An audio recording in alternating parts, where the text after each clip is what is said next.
नमस्ते प्यारे विद्यार्थियों।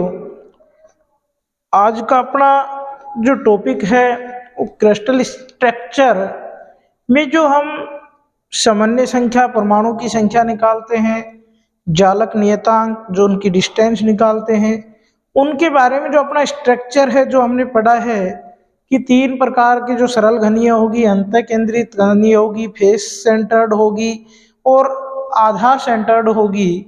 उनका विस्तृत जानकारी हम एक एक की करेंगे। तो सबसे पहला अपना टॉपिक है सिंपल क्यूबिक, जिसे एससी भी बोला जाता है।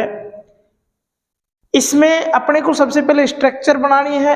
तो सिंपल क्यूबिक का स्ट्रक्चर हमने पहले भी बनाया है विद्यार्थियों। इस रूप में आपने देखा होगा, वो स्ट्रक्चर अपना था, ये स्ट्रक्चर हमने पहले बनाया है। और हमने सिंपल क्यूबिक की प्रत्येक कोने पर क्या है, जालक बिंदु स्थित होती है, ये बात हमने पढ़ा है। यानी कि इसका मतलब क्या है, ये स्ट्रक्चर पहले भी हमने बना ली, ऐसी स्ट्रक्चर बनाई थी सिंपल क्यूबिक में। अब यहां कहा गया है कि यहां भी एक परमाणु है कि नहीं। इसी प्रकार से इसको कंप्लीट करेंगे तो यहां भी एक परमाणु है, यहां भी एक है और यहां भी इस प्रकार से एक परमाणु। कहने का मतलब इसमें ये जो परमाणु है ये आपस में एक दूसरे को स्पर्श करते हुए स्थित है। जैसे देखो ये बना रखा है अपन ने, चारों का आधार है ना, ये केंद्र है, केंद्र के जालक बिंदु को मिला दिया हमने। इसी प्रकार से अब यहां से बनाएंगे तो यह आकृति इस रूप में बढ़ती चली जाएगी।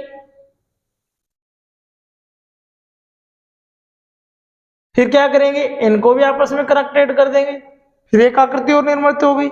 इसी प्रकार ऊपर बनाना चाहे तो इसी प्रकार ये यहां भी बन सकती है।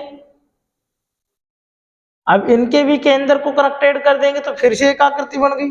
इस प्रकार से हम क्या कह सकते हैं, जैसे अब इसको कनेक्टेड किया तो यह आकृति इस रूप का धारण करती है, इधर से कनेक्टेड किया तो इस रूप को धारण करती है, इसी प्रकार बनती है। अभी ये कहता है कि जो अपने को फर्स्ट कोऑर्डिनेशन नंबर निकालना होता है, सामान्य संख्या निकालनी होती है, ये कहता है कि प्रत्येक परमाणु उसके दूसरे परमाणु से स्पर्श करते हुए स्थित है। क्या है, जो प्रत्येक परमाणु है ना, ये उसके दूसरे परमाणु से स्थित स्पर्श करते हुए स्थित है। तो ऐसी कितनी आकृति बनेंगी, एक में तीन, और तीन दूसरे से स्पर्श करता हुआ रहेगा। जैसे यहां भी ये इससे स्पर्श कर रहा है, ये इससे स्पर्श कर रहा है और ये इससे स्पर्श कर रहा है, तीन हो गए ना। इसी प्रकार इसके जस्ट अपोजिट भी तीन होंगे। तो कोऑर्डिनेट नंबर कितने हो सकते हैं, यहाँ 6 हो सकते हैं। कितने हो सकते हैं, 6। यानी कि अवयवी कण परस्पर स्पर्श करते हुए घनीय एकक कोष्ठिका कोणों पर स्थित होते हैं, ये बात हमने यहाँ सीखी है। उसके बाद जो पहला हम कोऑर्डिनेशन नंबर निकालते हैं, सामान्य संख्या निकालते हैं, वो क्या कहा गया है कि प्रत्येक परमाणु दूसरे परमाणु को स्पर्श करते हुए आकृति बनाता है। तो जैसे हमने ये लिया है, ले लिया, इस लाइन की ऐसी पृष्ठ की हम बात करें तो इस पे 1 2 और एक यहां से 3, या हम इसे कंप्लीट भी इस रूप में आकृति निर्माण करता है कि नहीं, और ये इस रूप में करेगा तो इधर भी होंगे और इस साइड भी होंगे। तो हम क्या कह सकते हैं, जो ये परमाणु एक दूसरे को स्पर्श कर रहे हैं, ये 6 परमाणु को आपस में स्पर्श करता है। तो इसलिए इसकी कोऑर्डिनेशन नंबर कितना हो जाएगा, 6। अब अपन डिस्टेंस की बात करें तो एक परमाणु ये है, एक परमाणु ये है, देख लिया हम, 2 है ना। इसकी डिस्टेंस है, माना यहां से यहां तक की डिस्टेंस कितनी है, ए। यहां से यहां तक की डिस्टेंस क्या हो गई, ए। तो टोटल डिस्टेंस क्या हो जाएगी, आर बराबर वो ए बराबर, यहां इनकी त्रिज्या ली गई आर, तो आर आर, तो ए जो अपनी डिस्टेंस हो जाएगी क्या हो जाएगी, आर प्लस आर बराबर, यानी कि ए बराबर 2r, जो यहां लिखी गई है। ए बराबर कितनी लिखी गई है, 2r। दोबारा से देख लो, ये 2 परमाणु है ना, यहां से ये इसका केंद्र है, यहां से इसका पृष्ठ यहां है ना, इस पर स्पर्श कर रहा है।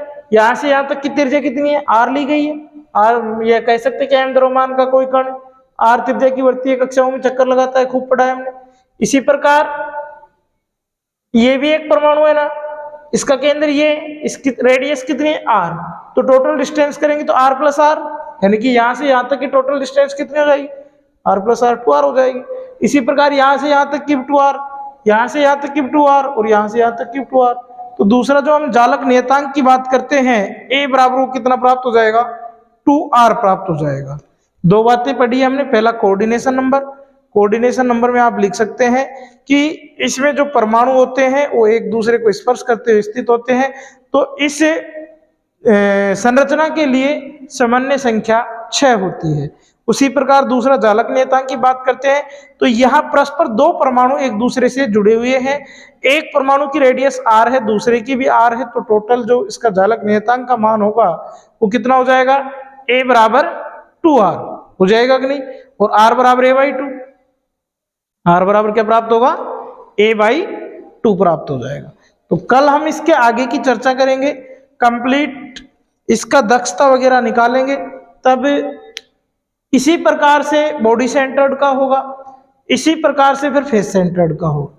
ठीक है, धन्यवाद।